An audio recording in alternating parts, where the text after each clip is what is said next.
Hello everyone, welcome to my new mini blog and welcome to tasty moments. आज सकाळी मला शेवग्याच्या शेंगांची भाजी बनवायची होती आणि शेंगा सोलण्यात मसाला बनवण्यात एवढा वेळ गेला की मला शाळेत जायला उशीर झाला आणि खूप घाई झाली.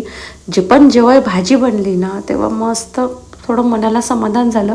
पोळ्या पण टाकून घेतल्या, कुकरसुद्धा लावून घेतलं. शाळेमध्ये आली आणि ह्या माझ्या लाडक्या माझ्या विद्यार्थिनी माझ्या मुली मला बघितल्याबरोबर इतका यांना उत्साह येतो ना आणि एकदम मस्त वाटते. आणि एका दिवस शाळेत नाही गेलं, मॅडम का बरं आल्या नव्हत्या, तुमची तब्येत ठीक नव्हती का, आम्हाला करमलं नाही. आणि खरंच हे प्रेम जे विद्यार्थ्यांचं असतं ना ते नशिबानं मिळतं. आणि त्याच्यानंतर ना आल्या आल्या ज्या आमच्या शाळेतील अनुरमा कांबळे मॅडम आहे, 6वीच्या वर्ग शिक्षिका, त्यांचा बर्थडे सेलिब्रेशन त्यांच्या वर्गातल्या विद्यार्थ्यांनी करायचं ठरवलं. आम्हाला सगळ्यांना निमंत्रित केलं.